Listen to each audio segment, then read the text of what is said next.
مثلك حافظ القرآن. Assalamualaikum warahmatullahi wabarakatuh.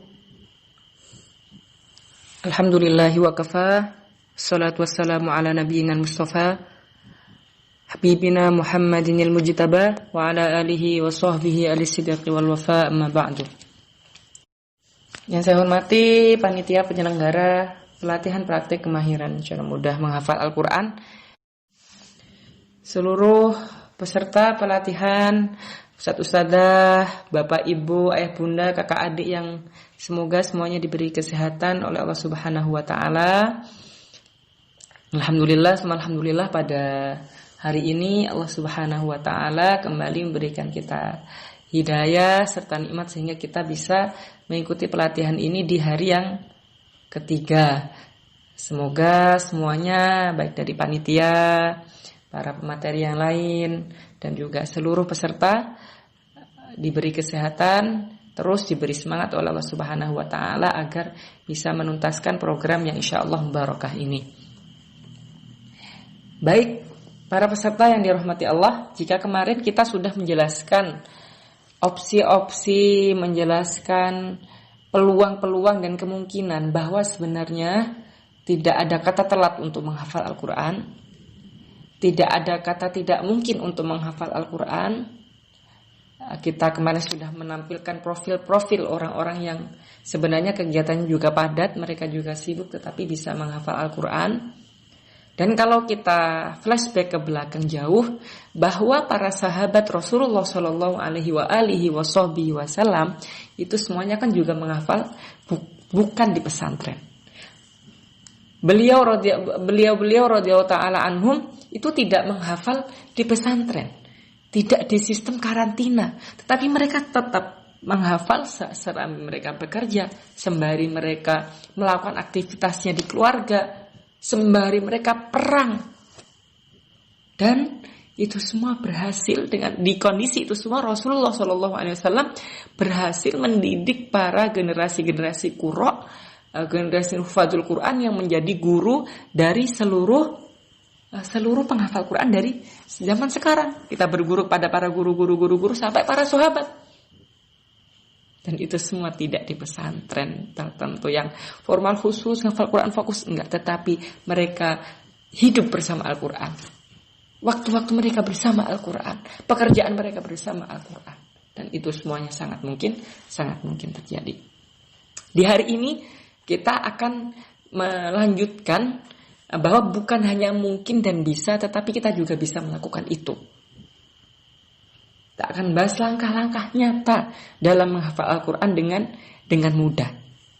Baik, kita ke poin pertama. Ke slide. Allah dulu, Allah lagi, Allah terus. Ini perlu ditanamkan, penting sekali. Bahwa kita menghafal Al-Quran untuk Allah Subhanahu wa ta'ala.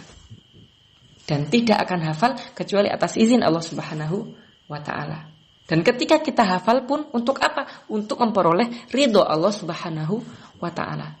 Sehingga konsep Allah dulu, Allah lagi, Allah terus ini harus terus kita dengungkan dalam diri kita masing-masing, dalam keluarga kita, dalam lingkungan kita selama kita menghafal Al-Quran.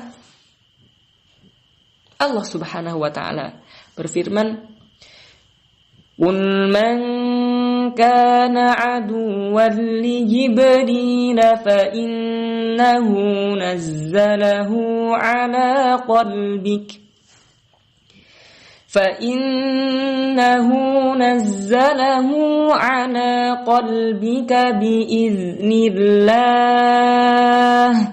Katakanlah, barang siapa yang menjadi musuh Jibril, maka Jibril itu menurunkannya. Ini poinnya.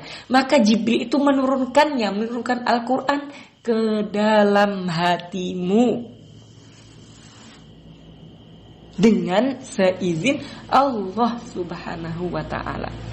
Jadi yang bawa Jibril disampaikan ke hati manusia atas izin apa? Atas izin Allah Subhanahu wa ta'ala, biiznillah. Kalau tidak ada izin Allah, maka Al-Quran itu tidak akan masuk ke hati siapapun. Maka menghafal itu, sebelum memulai proses menghafalnya, sebelum memasang target, ketika kita duduk sebelum buka mushaf, Sebelum kita setor, semuanya harus diiringi, harus dibuka dengan doa. Karena hanya Allah Subhanahu wa ta'ala lah yang akan memberikan izin Al-Quran itu bertempat di hati siapa? Buka dengan doa. Ya, buka dengan doa. Banyak sekali doa tentunya nggih. Monggo silakan doanya bisa dipilih sendiri. Dari yang doa-doa maksur maupun doa yang tidak maksur. Yang inti adalah kita minta kepada Allah, ya Allah mudahkan saya untuk menghafal Al-Quran. Itu yang pertama. Allah dulu, Allah lagi, ya, Allah lagi, Allah terus. Berprosesnya dengan pasrah dan harapan. Ya. Ketika buka mushaf setelah doa, kita pasrah kepada Allah, ya Allah ini saya pasrah. Yang penting tugas saya sebagai hamba berusaha untuk berpartisipasi menjaga kalamnya jenengan. Saya yang butuh ini ya Allah, saya yang butuh, bukan Quran butuh saya untuk saya jaga, tapi saya yang butuh. Maka berhasil gak berhasil, masuk gak masuk hafalan ini, yang penting saya mencari ridho jenengan dengan belajar, dengan menghafal Al-Quran. Dan berikutnya adalah Allah terus mengakhiri juga dengan doa.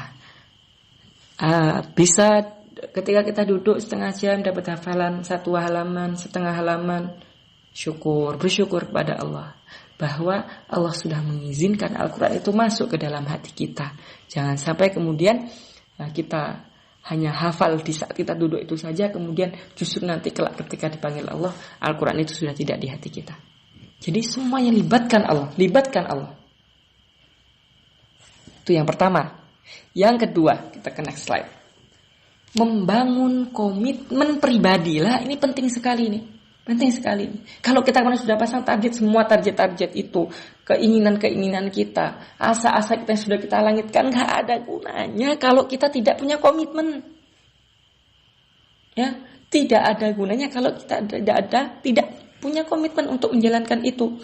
Rasulullah SAW dalam hadis riwayat Bukhari Muslim bersabda, "Alaikum minal a'mali ma tutiqun." Wahai sekalian manusia, lakukanlah amalan sesuai dengan kemampuan kalian. Ya, komitmen yang logis, ya. Komitmen yang logis. Jangan jenengan sibuk kemudian berkomitmen untuk saya 8 jam lah bersama Quran. Enggak logis. Kalau yang punya waktu kira-kira menyisihkan waktu 2 jam, 3 jam, ya itu, bisanya sisihkan waktu itu, ya itu.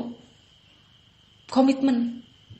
Tetapi harus jadi prioritas, artinya prioritas itu kalau 2 jam, 3 jam ya udah, itu enggak boleh diganggu gugat. Kan prioritas seperti itu. Fa innallaha la yamallu hatta tamallu. Allah itu gak akan bosan sampai kalian merasa bosan. Ya. Jadi ini butuh nih kreatif ini. Sekali-kali ngafal di mana? Sekali-kali ngafal apa, misalnya kita sedang rihlah bersama keluarga, sedang refreshing, kita ngafal. Cari tempat ngafal yang baru. Yang punya markas-markas, yang punya sekolah-sekolah tahfidz. Ini anak-anak jangan di sekolah tok lah. Diajaklah sekali-kali kemana outing kecil-kecilan biar nggak bosen. Caranya juga, suasananya juga, monggo lah kreatif untuk biar tetap senang ini ya, tetap senang kita dalam menghafal Al-Quran. Wa inna ahabbal a'mali ilallah ya ma duwima alaihi wa in qalla. Amal yang paling dicintai Allah itu adalah amal yang ajek, yang kontinu, terus menerus walaupun sedikit. Ya. Gimana cara realnya ini Ustaz? Sediakan 1 atau 2 waktu khusus yang sangat-sangat khusus untuk Al-Quran. Nggak boleh diganggu-gugat. Apapun kegiatan di jam itu nggak boleh. Kecuali benar-benar udzur. Jadikan 1-2 waktu khusus untuk Quran. Misalnya nih yang paling gampang ya ba'da subuh. Jadi ba'da subuh itu kan waktu fresh. Nggak banyak kegiatan di luar. Itu jadikan khusus Quran. Atau ba'da maghrib misalnya. Pokoknya habis maghrib khusus saya ngafal Quran. Habis subuh khusus saya ngafal Quran. Itu jangan sampai digugat. Dan itu harus ajak. Nah ini kuncinya. Ada waktu khusus. Jangan terlalu fleksibel. Ya. Fleksibel itu nanti ada tempatnya fleksibel. Tapi yang ini harus ada waktu khusus untuk Quran. Dimananya enggak megang apapun selain Quran. Dan yang terpenting adalah selain ada waktu khusus, tidak ada hari libur untuk Quran. Ya, tidak ada hari libur untuk Quran. Untuk nambah hafalan bisa jadi libur, tapi untuk murojaah, untuk baca tidak ada hari libur. Kenapa? Karena Allah Subhanahu wa taala tidak pernah libur ngasih kita nikmat. Allah nggak pernah libur ngasih kita udara yang lancar, kesehatan dan seterusnya, maka tidak ada libur untuk Quran. Karena itu adalah wujud syukur kita atas nikmat-nikmat Allah Subhanahu wa taala. Ya itu ya. Ini banyak orang nggak hatam, banyak orang nggak selesai, banyak orang nggak lancar-lancar karena problem di nomor 3 ini. Mereka nggak punya waktu khusus Quran, atau mereka sering libur, atau sering keganggu jam-jam Qurannya ini. Ini paling bikin gagal, paling bikin molor ketika proses ya ini nomor 3 ini. Akhirnya, hafal Quran itu sulit, ya karena nggak punya waktu khusus, karena nggak punya komitmen, ya. Baik, itu membangun komitmen pribadi. Yang berikutnya adalah next, kita belajar kepada guru pembimbing. Nah, ini penting ini. Belajar Quran itu harus sama guru. Hafalan disimakkan ke guru. Tajwid apalagi harus belajar ke guru. Nggak bisa ini kalau ini belajar lewat buku. Ya, belajar tajwid, tahsin, ngafal juga itu harus ke guru itu. Kenapa? Inna alaina jam'ahu wa qur'anah fa idza qara'nahu fattabi' qur'anah. Sungguhnya kami akan mengumpulkan Al-Qur'an itu di dadamu dan membacakannya wahai Muhammad. Siapa yang mengumpulkan? Siapa yang buat hafal? Allah. Ya Allah. Fa'idha qara'nahu fattabi' qur'anah. Lah ini, perhatikan ini. Dan apabila kami telah selesai membacakannya, maka ikutilah bacaanmu. Enggak mungkin Allah membacakan langsung kepada Nabi Muhammad. Enggak, butuh pelantara, butuh guru. Siapa yang Allah tunjuk menjadi gurunya Nabi Muhammad? Malaikat Jibril. Nah, ini kan enggak mungkin berguru langsung ke malaikat Jibril. Maka kalau urusan Quran enggak berlaku saya langsung berguru kepada Allah. Enggak. Cari guru yang pas. Apalagi tahsin, wah ini nggak bisa tahsin lewat buku itu. Ya, harus pakai guru. Hafalan pun itu banyak itu teman-teman yang berguru aja ya, yang setorannya ke guru rajin, udah juara nasional aja kadang ketahuan. Begitu maju lomba, salah hafalannya, ternyata saya salah ngafal.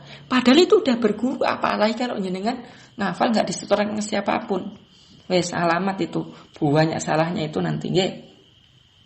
Tuh, belajar kepada guru, membangun komitmen belajar kepada guru. Berikutnya adalah ini langkah persis sebelum menghafal. Ini perlu diperhatikan banget. Yang pertama adalah wudu menggunakan pakaian syar'i. Adab nggih. Jadi hadis ayat la yamassu ilal mutahharun itu ikhtilaf apakah itu bisa digunakan dalil untuk larangan menyentuh Al-Quran ketika hadas kecil atau enggak ya, ikhtilaf. Kalau perkara enggak bolehnya sepakat, tapi dia itu dalil atau bukan itu ikhtilaf.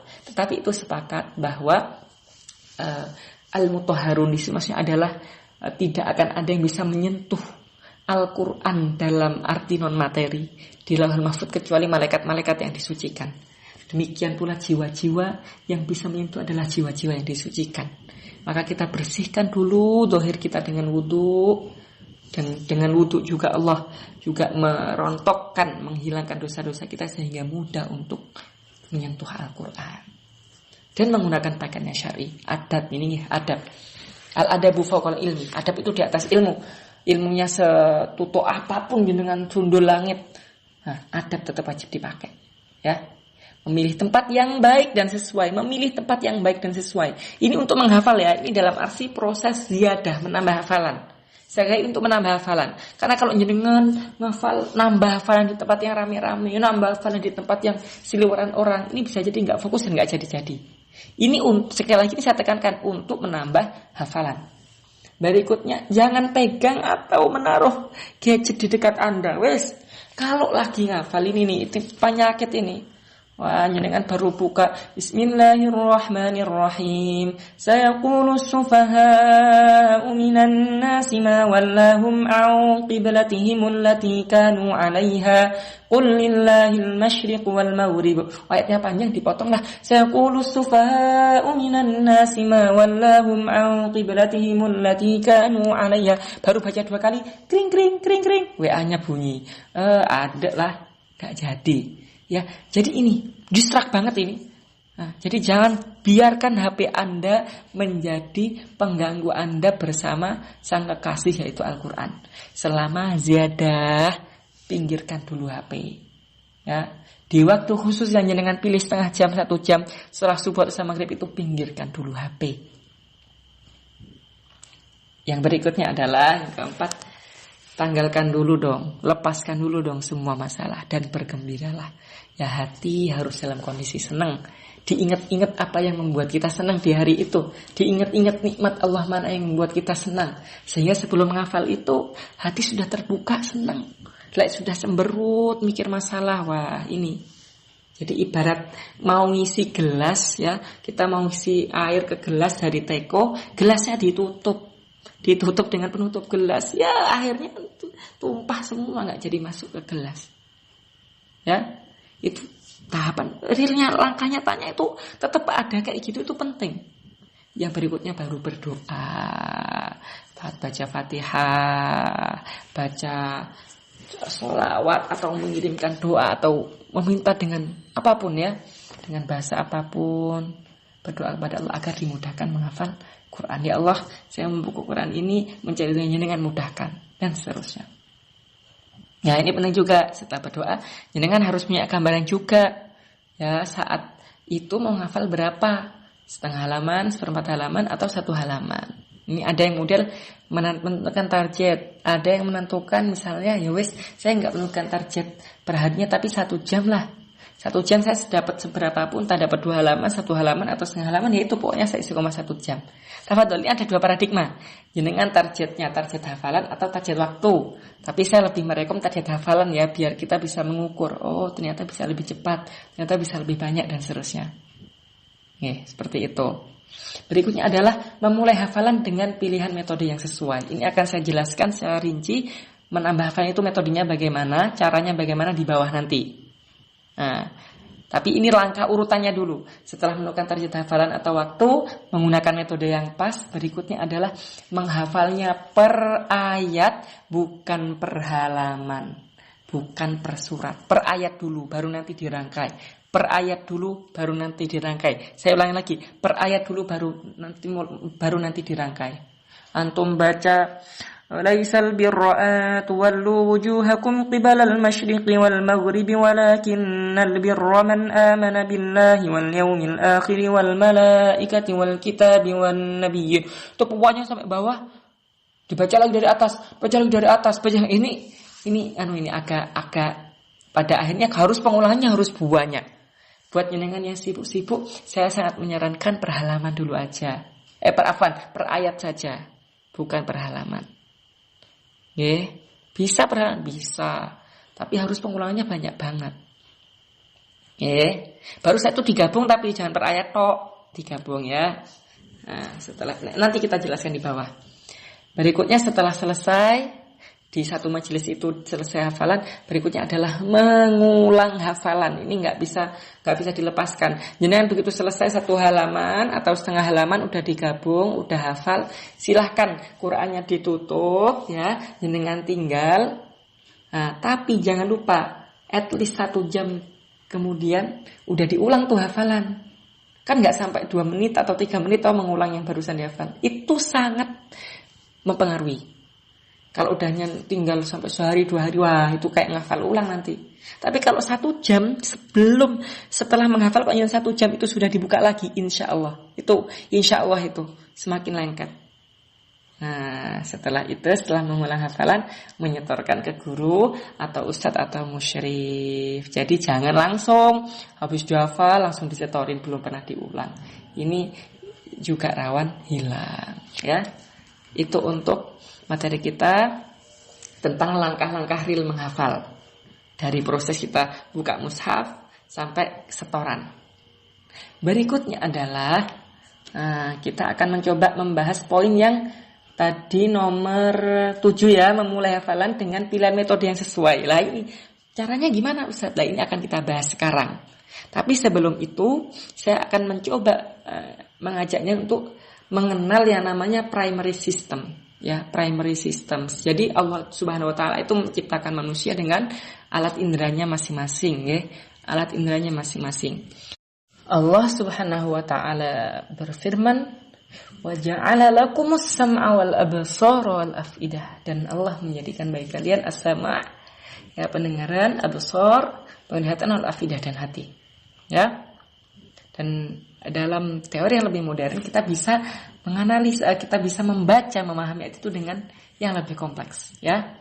Jadi dalam NLP atau Neuro Linguistic Program yang merupakan ilmu yang pelajari struktur perilaku manusia, kemudian bahasa-bahasa, paradigma otak, cara berpikir dan seterusnya, itu ada dikenal namanya representational system. Ya, representational system itu ya tadi alat indera itu. Tapi dari 5 representational system ya, VAKOK, visual, auditory, kinestetik, kemudian olfactory dan gustatori, itu ada 3 primary system namanya. 3 sistem utama, sistem indera utama yang paling menentukan manusia, yang paling mempengaruhi pribadi manusia. Apa itu? Yaitu adalah visual, auditory, dan kinestetik. Sekarang kita akan mencoba mengenali diri kita masing-masing ya. Mengenali kita diri masing-masing, kira-kira kita itu sebenarnya lebih cenderung ke yang mana. Kenapa harus semacam itu Ustaz? Ya karena memang itu benar-benar terjadi. Kita perlu untuk mengenal diri kita sendiri. Kita lihat Imam Syafi'i. Imam Syafi'i itu kalau di kisah-kisah di manaqib beliau sekali baca langsung hafal. Artinya beliau orang yang tipenya visualnya kuat. Dengan melihat, dengan penglihatan beliau bisa langsung hafal. Di sana misalnya kita melihat dalam manaqib ulama yang lain, Imam Ishaq bin Rahawai, kemudian Imam Bukhari, itu beliau pendengarannya yang kuat. Ya, pendengar begitu beliau mendengar hadis, Masya Allah, langsung hafal. Tidak salah sama sekali ketika membaca ulang. Nah, kita ini kira-kira ikut tipe yang mana? Nah, kita hari ini sebelum kita lanjut materi, kita akan mencoba mengenal diri kita masing-masing. Silahkan mengisi tugas berikut, mengisi jawaban berikut. Berikutnya kita akan membaca hasilnya masing-masing langsung setelah ini. Saya beri waktu kurang lebih 3 menit atau 4 menit untuk mengisi jawaban sesuai dengan diri Anda masing-masing. طوبى لمثلك حافظ القرآن